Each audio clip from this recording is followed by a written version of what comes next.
Vocês podem me chamar de saudosista, mas hoje eu vou montar um time com jogadores lendários e apenas latino-americanos. Ontem eu estava zapeando pelo Twitter e eu vi o comentário de um jovem dizendo que a carreira do Zico hoje em dia era uma coisa que não era mais importante, uma vez que ninguém mais se lembra dele e ninguém viu ele jogar. Eu fiquei muito bravo quando eu vi esse tweet e a primeira coisa que eu pensei foi: vou xingar esse menino.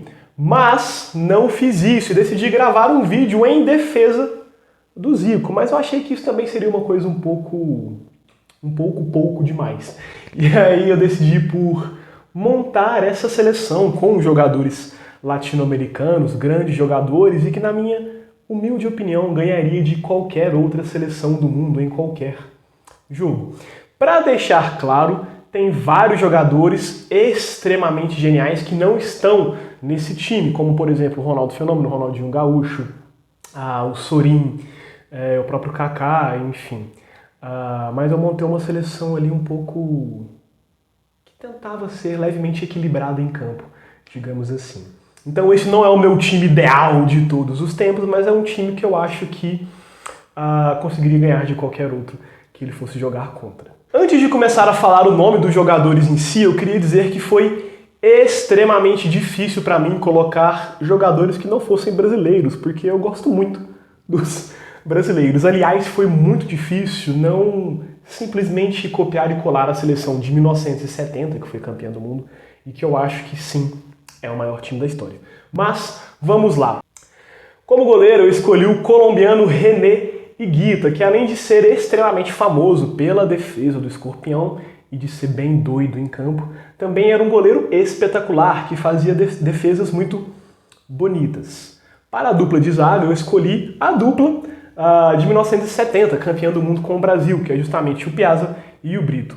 E só de falar isso eu não preciso mais dizer nada, né? Uma vez que, como eu disse, 70 é a melhor seleção da história, então eles são a melhor dupla de zaga da história do futebol.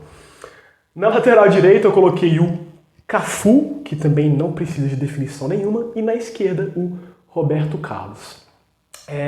Então, como vocês podem ver, os quatro da defesa são brasileiros. No meio de campo eu coloquei como primeiro volante o Javier Zanetti, o argentino, que eu sei que jogava também de lateral direito, mas que teve grande sucesso como volante.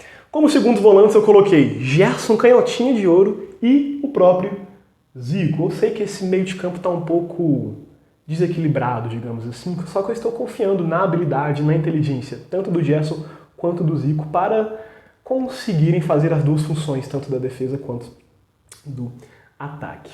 Como meio de ligação, eu coloquei o mexicano Cuauhtémoc Blanco. Muitos de vocês podem não ter ouvido falar dele, mas ele é um jogador espetacular. Além de ter o nome Cuauhtémoc em homenagem a um dos últimos reis astecas, eu acho que eu posso chamar de rei. Enfim. E no ataque, Pelé, o maior jogador da história, e do lado dele, Maradona, o segundo melhor jogador da história. A formação que eu escolhi para esse time, também espelhada na formação de 1970, é basicamente um 4-4-2 com o meio de campo em formato de diamante. E apesar de não ser a formação ideal do técnico que eu escolhi, eu acho que ele faria um trabalho espetacular com esses jogadores, que é justamente Marcelo Bielsa. É o louco Bielsa, o atual técnico do Leeds United, que fez um trabalho muito foda com o time na segunda divisão inglesa na última temporada. E eu espero que na temporada 2020-2021 o Leeds United faça uma campanha bela na Premier League. E só para finalizar, eu queria dizer o porquê que eu acho que se encara a carreira desses jogadores lendários como sendo coisas não importantes nos dias de hoje.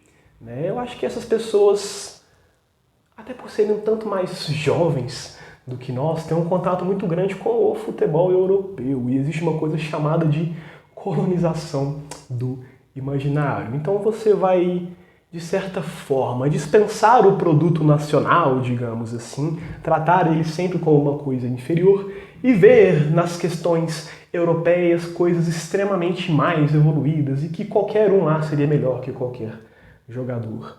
Aqui uma coisa que é completamente sem sentido. Então eu aconselho a todos vocês que conheçam melhor não só o futebol, a história do futebol latino-americano, mas sim a história dos países que formam essa porção do continente americano que é extremamente belo e que tem uma cultura muito, muito rica e, por diversos momentos da história, uma cultura extremamente oprimida.